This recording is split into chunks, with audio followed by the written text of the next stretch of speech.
নমস্কার,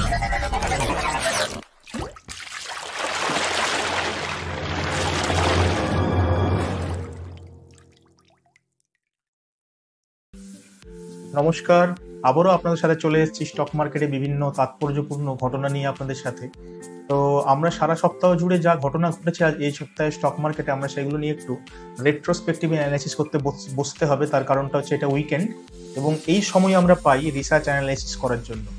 তো আমরা এই সপ্তাহটা কিন্তু খুব তাৎপর্যপূর্ণ ছিল সবার কাছে, ইনভেস্টারদের ক্ষেত্রে, এফআইআই, ডিআইআই এবং প্রমোটারদের ক্ষেত্রেও কিন্তু একই রকমভাবে এই জিনিসটা কিন্তু অ্যাপ্লিকেবল। এবং মেজরিটি লোকজনের কিন্তু পোর্টফোলিও এই মুহূর্তে লাল। যারা অনেকদিন থেকে অনেক স্টক ইনভেস্ট করে রেখেছেন এবং মনে করেছেন মার্কেট উপরে যাবে, তাদের কিন্তু পোর্টফোলিও প্রায় লাল হয়ে গেছে।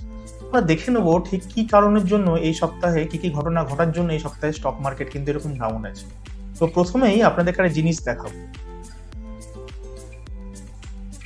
আমরা একটা ম্যাপ দেখতে পাচ্ছি। তো ম্যাপ, এটা মিডল ইস্টের একটি ম্যাপ এবং এই জিওগ্রাফিক্যাল এরিয়াতে কিন্তু জিও পলিটিক্যাল টেনশন কিন্তু চলছে এই মুহূর্তে। এবং ইরানের সাথে ইসরায়েলের কিন্তু এই মুহূর্তে একটি প্রায় গুরুত্বপূর্ণ পরিস্থিতি চলে এসছে এবং ইসরায়েলের দিকে তাক করে কিন্তু ইরান কিন্তু প্রায় 400-র বেশি মিসাইল কিন্তু লঞ্চ করেছে অলরেডি। এবং বিভিন্ন খবরের সূত্রে সেটা পাওয়া যাচ্ছে যে ইরানের কিছু কিছু অংশ কিন্তু ধ্বংস হয়েছে। এবং ইসরায়েল কিন্তু ইসরায়েল যিনি প্রেসিডেন্ট আছেন নেতানিয়াহু বলেছেন কিন্তু ইরান খুব বড় ভুল করেছে এবং ইরানকে তারা দেখে নেবে। তো যাই হোক, আমরা দেখে নেবো যে ইরান এবং ইসরায়েলের এই দ্বন্দ্বের মাঝখানে আমাদের ইন্ডিয়ান স্টক মার্কেট কিভাবে এফেক্টেড হচ্ছে। তো আমরা যদি দেখি যে ইন্ডিয়ার 85% ক্রুড অয়েল, অর্থাৎ কাঁচা যে তেল, সেই তেলের আমদানি যেটা হয় সেটা কিন্তু 85% ইরান একা দেয়।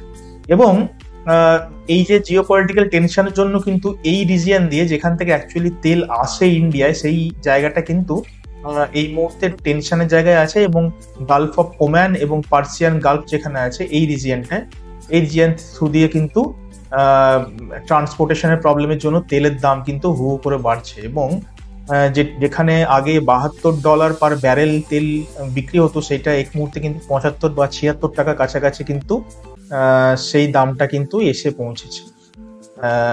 তো আমরা এটা ছাড়াও আমরা এটা বলতে পারি যে ইসরায়েলের কথা অনুযায়ী ইসরায়েল কিন্তু ইরানের বহু অয়েল রিফাইনারি কিন্তু ধ্বংস করে দেবে বলেছে এবং সেক্ষেত্রে কিন্তু তেলের দাম আরো বাড়বে। তেলের কথা বলতে গেলে সব থেকে বড় ইম্পোর্টার কিন্তু এই মুহূর্তে কিন্তু চায়না। তো চায়না নিজেদের একটা আলাদা একটা ব্যবসায়িক একটা জায়গা তৈরি করে রাখে, যার জন্য চায়না কিন্তু শুধুমাত্র ইরানের উপর ডিপেন্ডেবল নয়। এবং ইরানে যদি এই তেলের শোধনাগারগুলো যদি ধ্বংস হয়, সেক্ষেত্রে কিন্তু চায়নার কিন্তু খুব বড় কিছু লস এই জন্যই হবে না, কারণ চায়না অন্যান্য জায়গা থেকে কিন্তু তেল আনার ব্যবস্থা কিন্তু করতে পারে। তো ইন্ডিয়ায় এই যে বড় সমস্যা এই মুহূর্তে, যে তেল কিভাবে আসবে এবং এই জিওপলিটিক্যাল টেনশন কবে কমবে, এই সেন্টিমেন্ট কিন্তু ইন্ডিয়া স্টক মার্কেটে কাজ করেছে। এবং ইন্ডিয়া স্টক মার্কেটের নিফটি কিন্তু এই মুহূর্তে প্রায় 5% ডাউন, শুধু এই সপ্তাহের সমীক্ষা কিন্তু আপনাদের বলছি। যদি রাশিয়া থেকে ইম্পোর্টের কথা বলতাম, তাহলে আগে রাশিয়া থেকে কিন্তু 2% তেল আসতো, এই মুহূর্তে 36% তেল আসে। অর্থাৎ এই যে মিডল ইস্ট এরিয়া আছে, এখান থেকে কিন্তু আমাদের ডিপেন্ডেন্সি আস্তে আস্তে করে কমছে। এবং কোন রকম জিওপলিটিক্যাল টেনশন এখানে হলে কিন্তু আমাদের দেশে তেলের যে ক্রাইসিসটা হওয়ার কথা অতটাও হবে না আমাদের এই মুহূর্তে, যেরকম এক্সটার্নাল অ্যাফেয়ার্স যেভাবে কাজ করছেন আর কি। তো যাই হোক, এই পরিস্থিতিতে কিন্তু ইন্ডিয়া স্টক মার্কেটের কিন্তু ফরেক্স রিজার্ভ কিন্তু অনেকটা বেড়ে গেছে। 27 সেপ্টেম্বরে যদি সমীক্ষা আপনাদের বলি, তো এই 27 সেপ্টেম্বরের সমীক্ষা অনুযায়ী $700 বিলিয়ন কিন্তু এই মুহূর্তে ইনফিউজ হয়েছে, অর্থাৎ এই মুহূর্তে ফরেক্স রিজার্ভে আছে। যারা ফরেক্স রিজার্ভ সম্পর্কে একটু জানেন না বা ফরেক্স রিজার্ভ সম্পর্কে জানতে চাইছেন, তাদের উদ্দেশ্যে বলে রাখি, ফরেক্স রিজার্ভ কিছু নয়, আমাদের দেশের আরবিআইতে এই জটিলতম বা এমার্জেন্সি সিচুয়েশনের জন্য কিছু ফান্ড, যেটা ইন্ডিয়ান কারেন্সিতে নয় ফরেন কারেন্সিতে অলরেডি জমা থাকে। সেটা বন্ড হিসেবে জমা থাকতে পারে, সেটা ক্যাশ হিসেবে জমা থাকতে পারে, সেটা গোল্ড হিসেবে জমা থাকতে পারে। তো অর্থাৎ এই যে এমার্জেন্সি পরিস্থিতি দেশের মধ্যে আসলে কিভাবে আমরা ট্যাকেল করবো বা ইনফ্লেশন কিভাবে হবে না, তার জন্য কিন্তু আরবিআই কিন্তু ফরেক্স রিজার্ভ বলে একটা জিনিসের অবতরণ করেছেন। এবং সেটা কিন্তু ফরেক্স রিজার্ভ কিন্তু আমাদেরকে এই ইনফ্লেশন বিট করতে কিন্তু ডেফিনেটলি সাহায্য করে। এবং এইটা এই মুহূর্তে ইন্ডিয়া এই মুহূর্তে ফোর্থ লার্জেস্ট কান্ট্রি ফরেক্স রিজার্ভের দিক থেকে যদি দেখতে পাই, অর্থাৎ খুব ভালো পরিস্থিতিতে কিন্তু ইন্ডিয়া এই মুহূর্তে আছে। তো ইরানের এই যে যুদ্ধের জন্য, ইরান যে ইসরায়েলের যুদ্ধ হচ্ছে, এই যুদ্ধের জন্য কিন্তু তেলের দাম যেমন বাড়ছে, তেমনি সেভাবেই gem and jewellery, pharma industry, IT sector যেগুলো আমরা ওখান থেকে পাই, অর্থাৎ ওখান থেকে সার্ভিস যেগুলো ইম্পোর্ট করি, সেই জিনিসগুলো কিন্তু দাম কিন্তু হু হু করে বাড়ছে।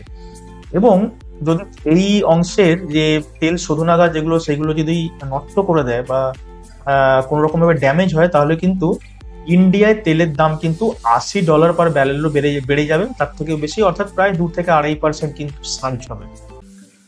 আর কি কি কারণ আছে যে স্টক মার্কেট এই যে সেন্টিমেন্ট কাজ করলো এবং স্টক মার্কেট এই যে 5%-এর বেশি নিফটি ডাউন হলো, তারও আরো কয়েকটা কারণ আছে।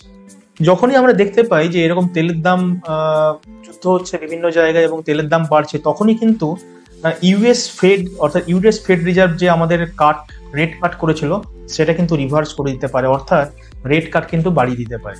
রেট কাটের অর্থ হচ্ছে যে দামে আমরা সেন্ট্রাল ব্যাংক থেকে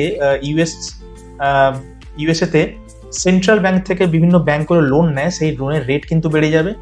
সেই লোনের রেট কিন্তু যদি বেড়ে যায়, আপনার আমার সবার উপর কিন্তু একটা বার্ডেন হবে, অর্থাৎ সেক্ষেত্রে আমাদের লোনস অনেক রেটে বেশি দেশে দিতে হবে। কার লোনস আছে, কারুর পার্সোনাল লোনস আছে, বা কারুর অন্যান্য লোনস নেওয়া আছে, সেগুলোর কিন্তু লোনের রেট কিন্তু অনেক গুণ বেড়ে যাবে। এবং এই অংশের উপর দিয়ে এবার আমরা যদি একটু ছোট করে দেখি, ইমিডিয়েট এফেক্ট যদি কিছু হয়, তাহলে এয়ার ফেয়ার কিন্তু বাড়ে। কেন না, অলরেডি এটা দেখতে পাওয়া যাচ্ছে জার্মানি থেকে যে ফ্লাইটগুলো ইন্ডিয়াতে আসে, সেগুলো প্রায় এইরকম ইসরায়েল বা ইরানের উপর দিয়ে আসে, কিন্তু এই মুহূর্তে নো ফ্লাই জোন হয়ে গেছে, অর্থাৎ এদিকে ঘুরে যেতে হচ্ছে। সেই জন্য কিন্তু এয়ার বেস ফেয়ার কিন্তু বেড়ে গেছে, এবং ট্রান্সপোর্টেশন কস্ট, এরিয়ার এগুলো যুদ্ধ হচ্ছে, ট্রান্সপোর্টেশন কস্টও কিন্তু বেড়ে গেছে। এই না হয় আমরা দেখলাম কিছু থিওরিটিক্যাল অ্যাপ্রোচ, এবার আমরা প্র্যাকটিক্যাল কিছু অ্যাপ্রোচ দেখবো যে মার্কেট এই গোটা উইকে কি চেঞ্জেস হয়েছে। আসুন দেখি। নিফটি কিন্তু বিগত 5 দিনে 4.5% অর্থাৎ 4.63% ডাউন আছে। এখানে একটি আমি ড্রয়িং করেছি, যেখানে আমার অনুযায়ী প্রায় 5% ডাউন আছে কিন্তু নিফটি। এশিয়ান পেন্ট অর্থাৎ পেন্ট ইন্ডাস্ট্রিও কিন্তু ডাউন, এবং তেল কিন্তু এই ক্রুড অয়েল কিন্তু পেন্ট ইন্ডাস্ট্রির একটি আবশ্যিক একটি অঙ্গ, এবং 2.4% প্রায় ডাউন এশিয়ান পেন্টস। অ্যালকার্গো লজিস্টিক্স, যেই লজিস্টিক্স কোম্পানি বেসিক্যালি ইম্পোর্ট এক্সপোর্টে সাহায্য করে, এই কোম্পানিগুলো অর্থাৎ ট্রান্সপোর্ট কোম্পানিগুলো কিন্তু 1.25% অ্যালকার্গো ডাউন, অর্থাৎ ট্রান্সপোর্ট কোম্পানিগুলো কিন্তু এই মুহূর্তে ডাউন আছে। তো এই মোটামুটি গোটা সপ্তাহের হালচাল আপনাদের কাছে নিয়ে এলাম। এই ভিডিও কেমন লাগলো আপনারা কমেন্টে সবাই জানাবেন। স্টক মার্কেটের বিভিন্ন তথ্য নিয়ে এবং ইম্পর্টেন্ট অনেক স্ট্র্যাটেজি নিয়ে কিন্তু আমরা আলোচনা করি ডিডি ভ্যালু ইনভেস্টিং এর এই পেজে। আমাদের পেজটা শুধুমাত্র এডুকেশনাল পারপাসের জন্য তৈরি করা, আপনাদের মনোরঞ্জন করা এবং স্টক মার্কেটের বিভিন্ন ইনফরমেশন আপনাদের সাথে শেয়ার করা। এইরকম আরো ভিডিও যাতে তৈরি করতে পারি, সেই জন্য আপনারা অনেক ভালোবাসা দিন আমাদের কমেন্ট করুন, লাইক করুন, সাবস্ক্রাইব করুন আমাদের পেজে, এবং একসঙ্গে এগিয়ে যাওয়ার মন্ত্র নিয়ে কিন্তু আমরা এগিয়ে চলব। ধন্যবাদ, থ্যাংক ইউ।